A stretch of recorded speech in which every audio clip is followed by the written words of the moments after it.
Welcome to Coffee Time, everyone. It's Joel and John. Woo! The lesser has. Ready to go at it again. We're talking about happiness. I consider you a happy individual. Thank you. I consider you a happy individual. Thank you. Yes. And it's funny That was a good moment. So, and this is important, as happiness has scales and ranges. When you look it up even scripturally, joy can mean everything from hilarity, laugh out loud, to calm delight. Yeah. So not everyone's happiness has to look the same. That's the truth. I do believe. That to me was like super huge revelation where it's like, love the Lord your God with all your strength and all your, and then I like notice is like, hey, people's strengths are different. And like people's minds are different. So it's like, I can love him my way. Yes. Like the meme with the numbers walking around. It's like, that means I can be myself. So that was huge revelation to me. So don't ever compare your level of happiness to someone else's. I think the important thing is for each one of us to know, am I happy? Am I walking in joy? Do I feel strong? And I think that that's kind of what we talked about in that last session at the front part is when I do have joy, I feel strong. Yeah. Like when a marriage has joy in it, no matter if it looks like another couple's marriage or not, but like when it has joy, it feels strong. But when anything feels weak, a body, a marriage, a company, a church, when anything feels weak, joy is missing. Yeah. And so we have this force of joy, if you want to call it. I believe joy is a spiritual force. I do believe there's spiritual power in rejoicing and releasing joy. But there's also this inward power that God has given us and the chemicals that he's wired us with, that we can tap into those chemicals, that we have these things inside of us that help with joy, that help with happiness, and that when we do certain things with our physical bodies, it releases that joy in us. And we talked about those four: dopamine, endorphins, oxytocin, and serotonin. We said we get dopamine from eating food, achieving a goal, getting enough sleep, taking a bath. Endorphins from exercising, laughing, listening to music. Oxytocin from socializing, friendship, physical touch, petting animals, helping others. And then serotonin from sun exposure, mindfulness, and getting in nature. And so we ended last week where I was talking about that. For me, I have found serotonin and that scale of things the hardest one to kind of walk in. 100%. To get sun exposure, to get outside, to be mindful, to journal, to process my thoughts, to listen to myself. I have found that to be one of the more challenging things for me to do. But I know, like on this journey of life where I want to be a joyful person, that I need to focus kind of on those things, that I need more time in nature. I need to make sure I'm journaling and journaling more, listening to myself, listening to the Holy Spirit. And I need sun exposure. And that kind of thing. So what areas do you consider to be strengths and weaknesses when you look over like happiness? So I like the endorphins, exercising to me, and laughing. Like I absolutely love that. Like if I've heard, and I know this is true for me. Would you say it's true for you in this? That exercise, it helps physically, but it helps mentally. 100%. Yeah. So I hate talking about this just because of like the stigma behind it, but I do triathlons. And Humble brag. I don't want to talk about it. See, you need to it know. Always happens. I didn't even mention. You need to know. I'm a triathlon. You need to know. I am an Iron Man. No, but see, and I've been to China. You know, and they Egypt. say, oh my goodness. They say the triathletes are like the vegans of this world. Okay. Because how do you know if someone's a vegan or not? It's like, don't worry, they'll tell you.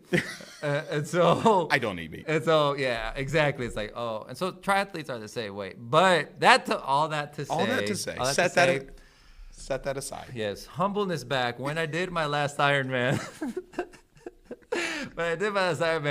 when I finished, like I was exhausted, but I felt so relaxed. Yeah. Like so, not like I'm on a high, but I was like driving back. I was like, I just feel I can see my words were to Carolina. I can see the Matrix again. Like I can just see, I can see like what I have to do and work and what I have to accomplish and what matters. Just.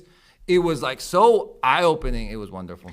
No, and in truth, like even this week, I've had a week where if it could go up in the air, it did go up in the air. And not wrong, but just like, oh my gosh, like I've got a lot going on in my world. And I felt stressed from that. And the last thing I wanted to do is go to the gym. I mean, like the very last thing I wanted to do this morning was wake up and go to the gym. I woke up, went to the gym, feel a lot better. Yeah. It's just amazing how it does release something in us that, physical movement and working out really does help with joy. And I'd encourage you, how's that going in your life? Do you have a routine that works for you? Like for him, it's triathlons and Ironmans. For me, I like to wake up, and I have 2 guys I like to work out with and go lift a little bit, do a little cardio.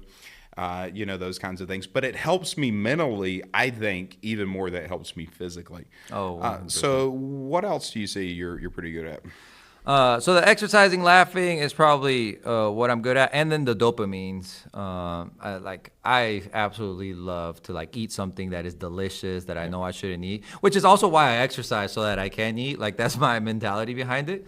So I mean, just something that. When I was at your house, I tried one of the most amazing things ever. Like Christmas time, someone brought you this banana pudding. Yep. And Jessica Stamps. oh my gosh! Not only was that amazing, but then I saw a window of opportunity because you guys left for 2 days. He ate my pudding. I did. There's no regrets because it was but it's because I would eat it. I'm like, this is so good, and so I'd go back. Dopamine. Exactly. I was it's hitting me in the left side is delicious, and so those 2 things, I think that's what I'm best at. Yeah, and it's I think even that principle of Nehemiah. Thank you. Even that principle of Nehemiah of drink the sweet, eat the fat, and I am on this journey of health for me, and I used to weigh 80 pounds more than I do right now. And I used to live with that mindset of I can't eat blank. And it's a myth. It's a lie. It's I can eat anything in moderation.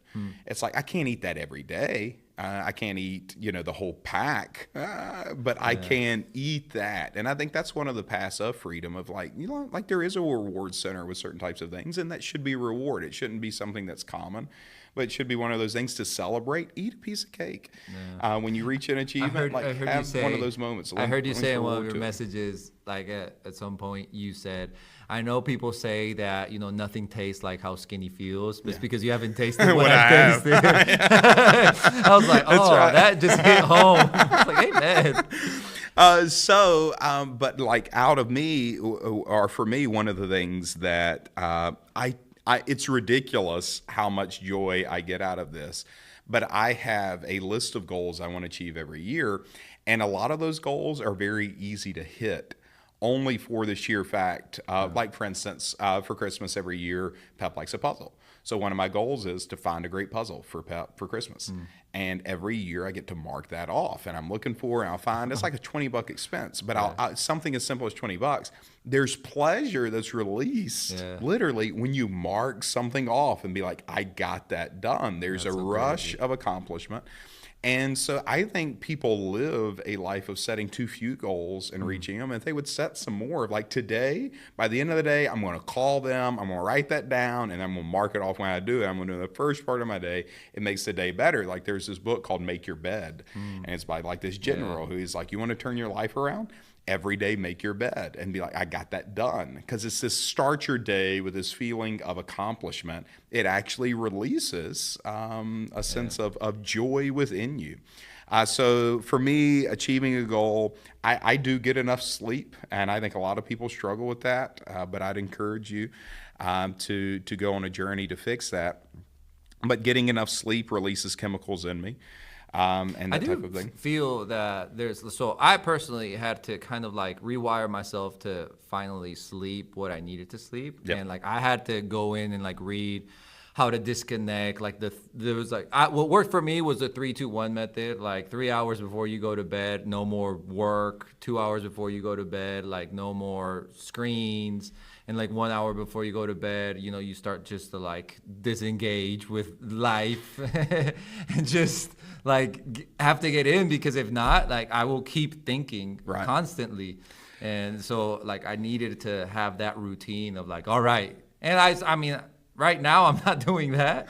And so I feel it. I'm like, oh, I need to go back to that. And yeah. Now, I would say for me, I read a book on sleep a long time ago, like because I wanted to learn how to sleep better naturally without any type of substance. And for me, it was exactly like you said, no screens at least an hour before bed, preferably, like you said, up to 3 hours of I'm not going to put a screen before my eyes. Let me get a book, let me get a magazine, let me sit down and have a conversation.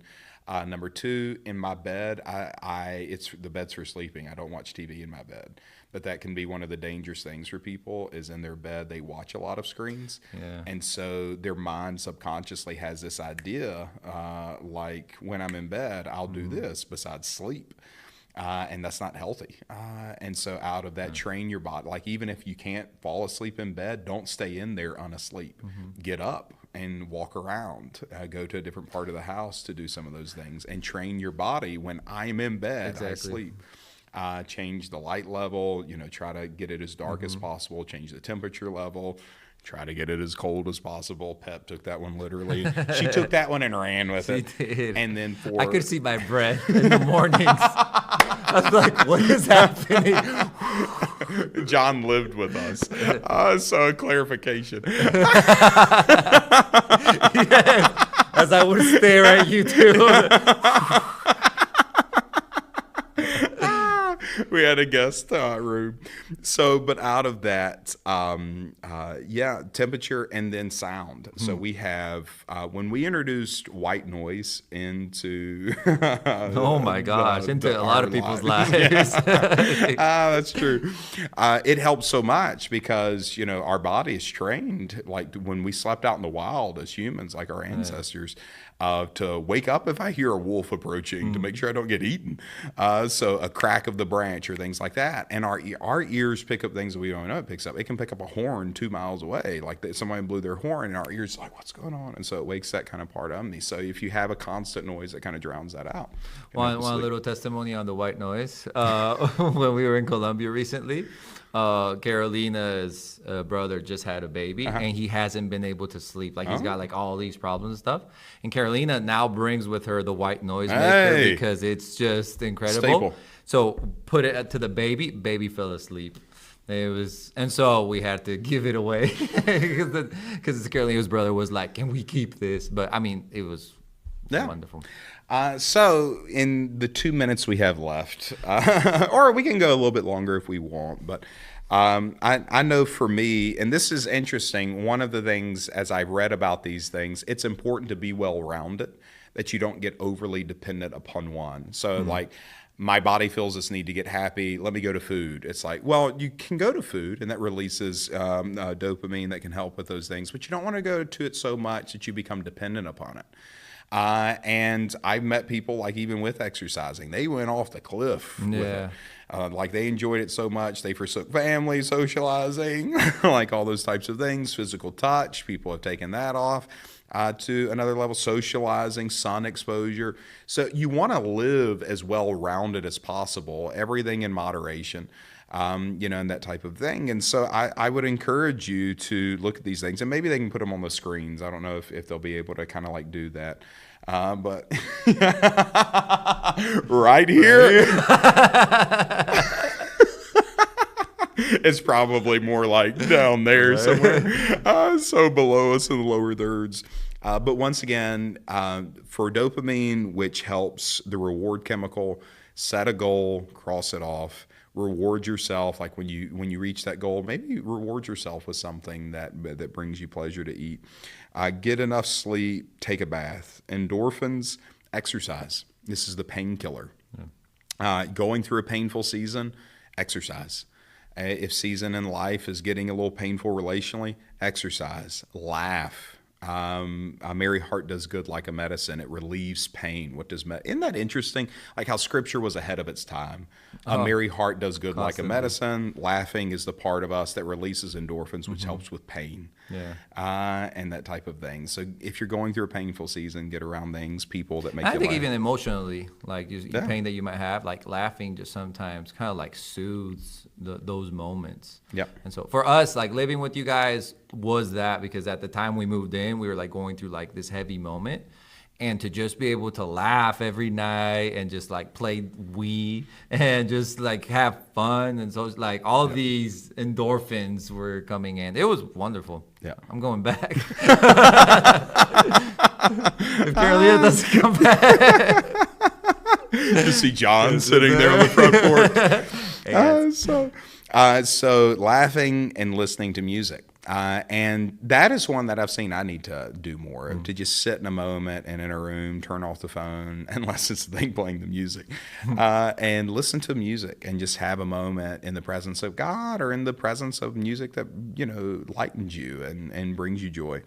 Oxytocin, socializing, get around friends. That's one of the things that you've added to my life so much is just a friend. You are, and this is interesting. Paul wrote about this. He said, you are a helper of my joy. And that's something that you are a helper of. You are a helper of my joy. Pep is a helper of my joy. Our joy sometimes needs help. And friends help do that. Get around them, schedule it, prioritize it.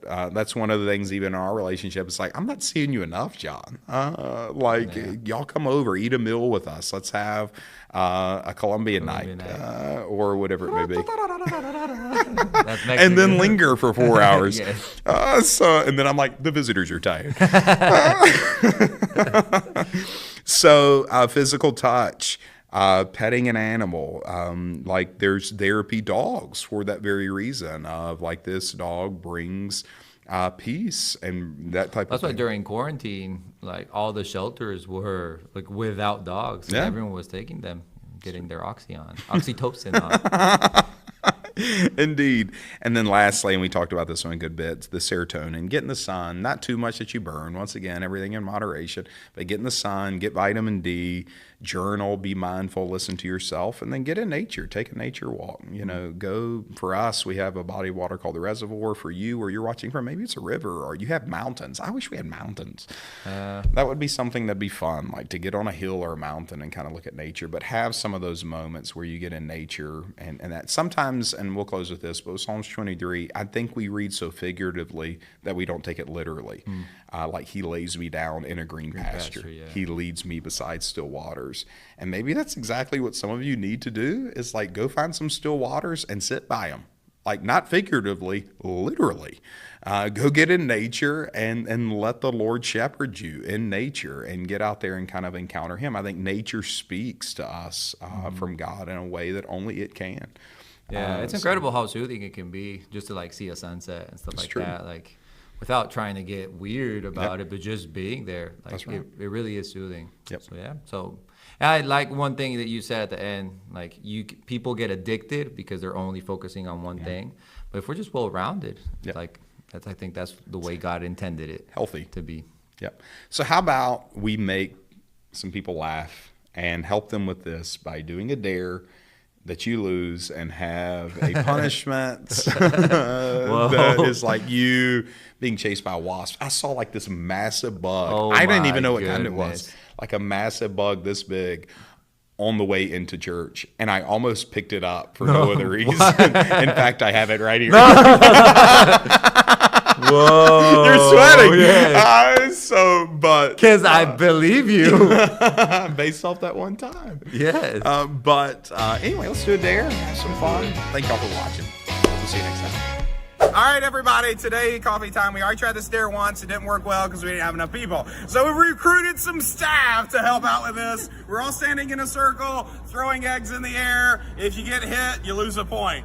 We don't know what we're competing for or what that even means. In fact, you might win if you get hit. The rules could change as we go, but the important thing is we got a lot of people who are afraid because of hair to get hit with the egg. So that's going to be the funnest part of this experience. We're glad that you could join us with this. Everybody has an egg. We'll start with John and kind of work this way around. We'll have to look down while we throw, see the camera.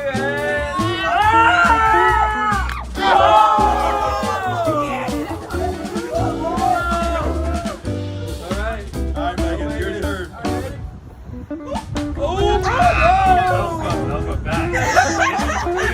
You have to throw it very high for it to burst. All right, Alex. Go, Alex.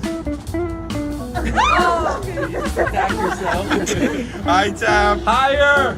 Oh my God. It's hard to do it. Right. Where'd it go? It's somewhere. I heard it. Hi, Jared. Oh. Ashton.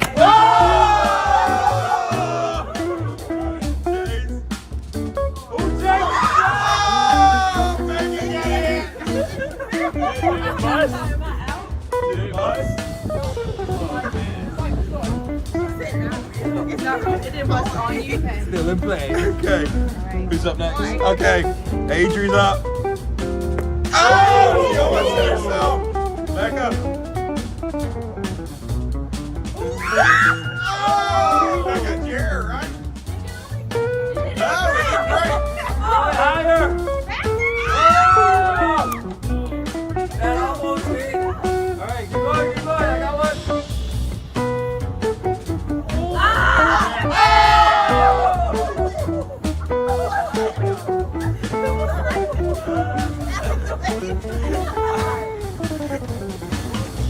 Honest proficient. All right, Megan. Oh my God. All right, Alex.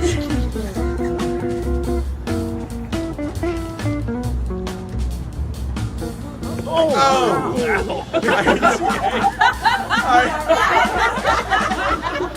Hi, Tab. Higher. Ooh, got chair. Hi, chair. Oh! I can see it coming down my head. All right, Ashton. Oh!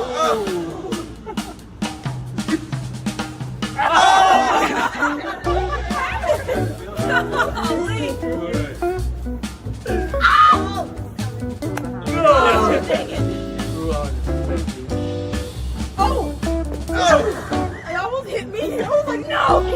Hi, Rebecca. Oh, gosh. You're gonna have to go high. Belting people. I threw it behind me, I think. Oh! Oh, God.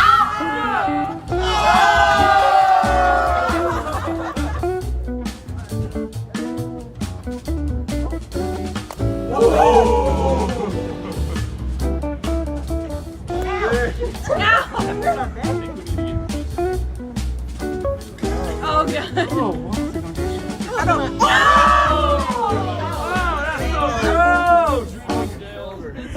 I got Rebecca for sure. Ah. Oh!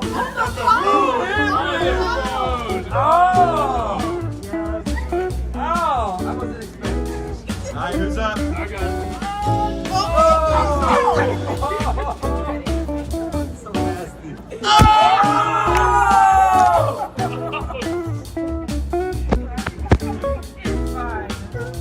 Bye, Rebecca.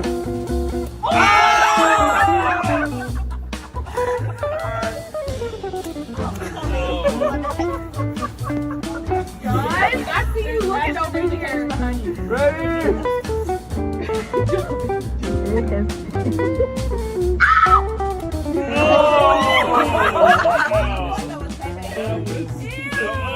We still got another card?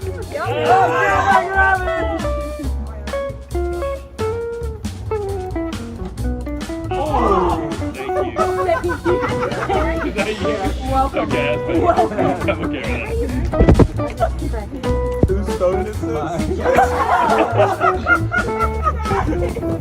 Hope you got insurance. It's not egg-proof. I have no idea.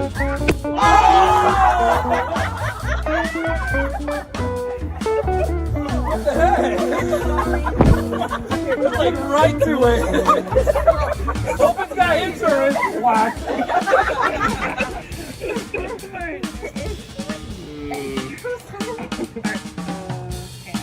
Did she just go? Okay, Jerry. It's on you.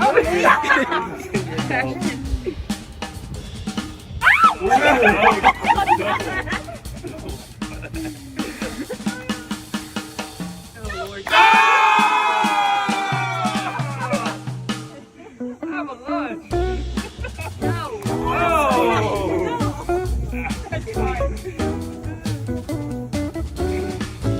Oh!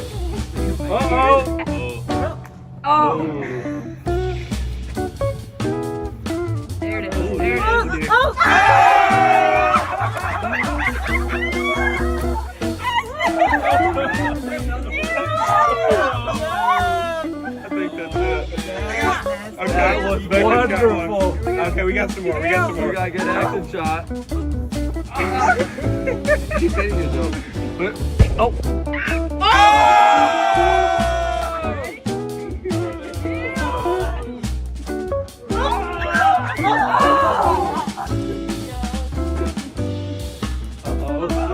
We're just throwing broken eggs. Yeah, that's exactly They say it's actually really good for the hair. Right. Only one left. John's pretty good at it. He throws them by.